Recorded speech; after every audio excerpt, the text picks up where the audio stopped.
It is July 5th of 1777, and Major General John Burgoyne has started his Saratoga campaign on around this time.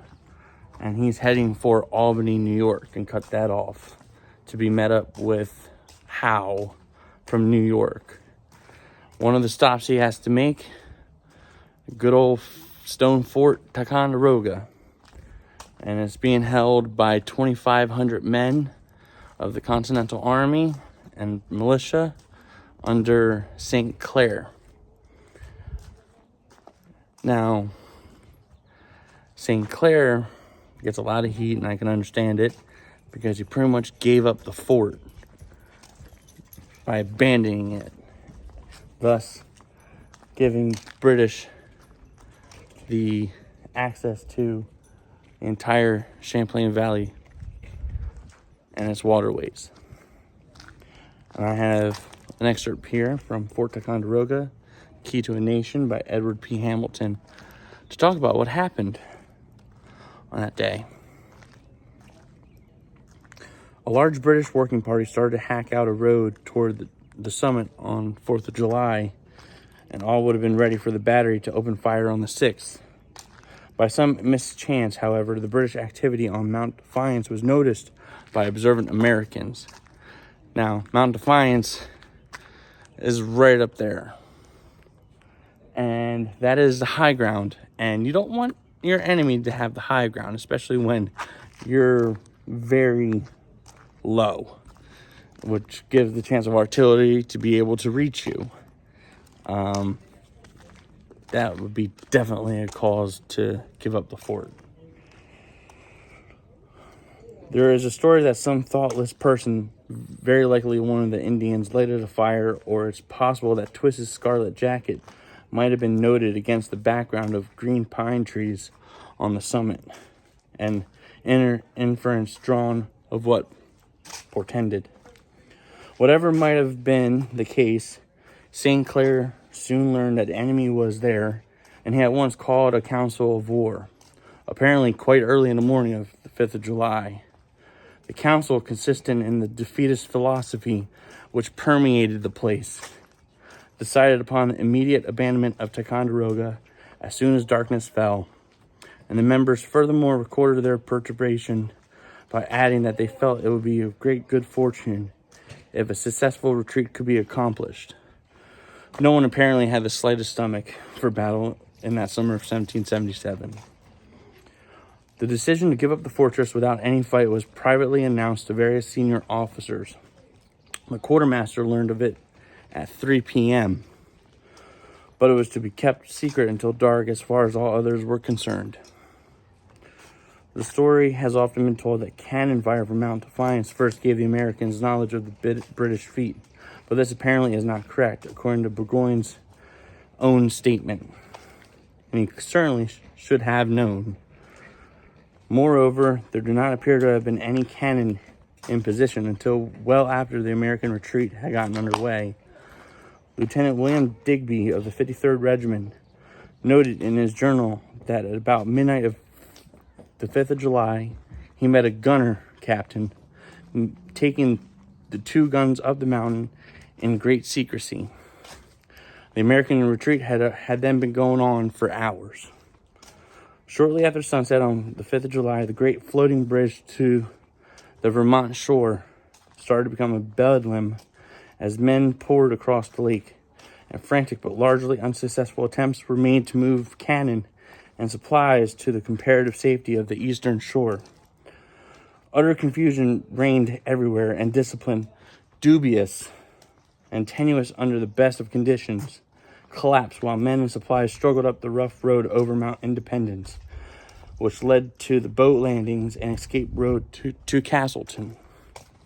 The sick and some supplies were put on board, and 5 survivors of the Valcour fleet, 2 galleys, 2 schooners, and a sloop, and into the great number of bateaux lined up along the shore. The retreat, despite its confusion, was apparently not disclosed to British eyes until the French adventurer Roche de Fermoy, contrary to specific orders, set fire to his hut high up on the mount, It burned brightly and like a great torch illuminated all the surroundings. The retreat was now most evident, yet Burgoyne, sleeping soundly on one of the frigates,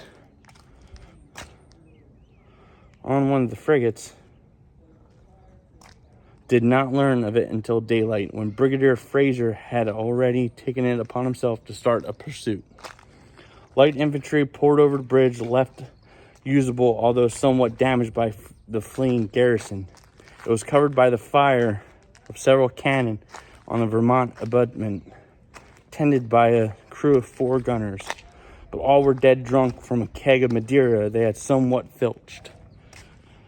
Redcoats got up onto the mount just as the last of the Americans scurried away toward the hamlets of the Hampshire Grants. Fraser sent his light infantry on to bark at their heels, meanwhile preparing his brigade for a vigorous pursuit. From almost every point of view, the defense of Ticonderoga 1777 was shameful. The high command was certain that no serious attack would be made. Intelligence of the enemy was almost entirely lacking during the critical weeks. The decision to make the defense on the Vermont shore was not implemented. No attempt at a delaying action was taken. And finally, the craven abandonment and retreat were decided unhurriedly and without any intelligent plans made for their execution. It was indeed fortunate for the American cause this summer 1777 at that time. Space and the wilderness were to combine to slow the further progress of the British. There was little that the Americans did in the Champlain Valley this year that would have prevented any aggressive commander from occupying Albany. How he would have maintained his army once there is, however, another question. Perhaps he could have, or more likely, the British New York force could have broken through the forts on the Hudson and opened water communication for the supply line.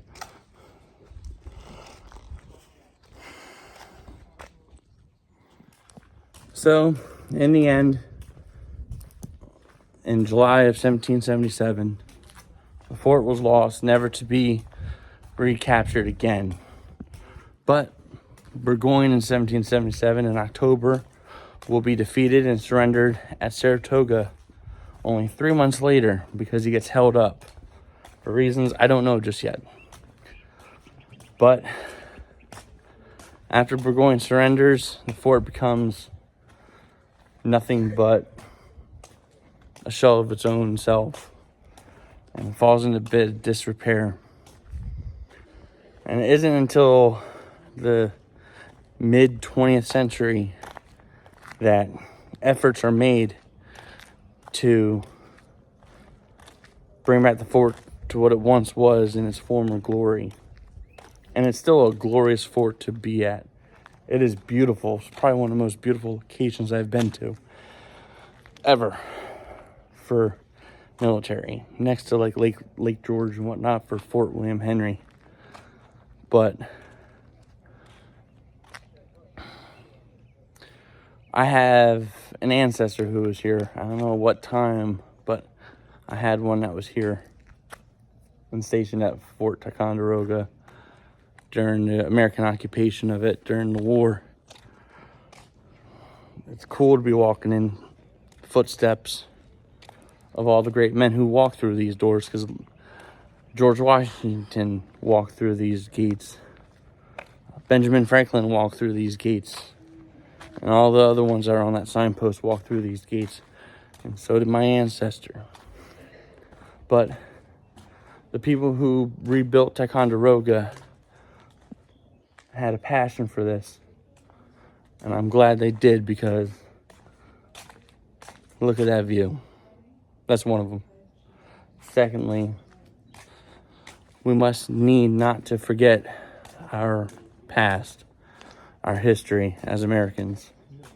And preserving stuff like this, such as Fort Ticonderoga, is a statement to preserving our history. It means that we want to preserve it, and people who want to visit here want to preserve it. You know, Fort Ticonderoga has come a long way in the past 100 years, maybe, less than, from it being rebuilt. There's still more work to be done, I know.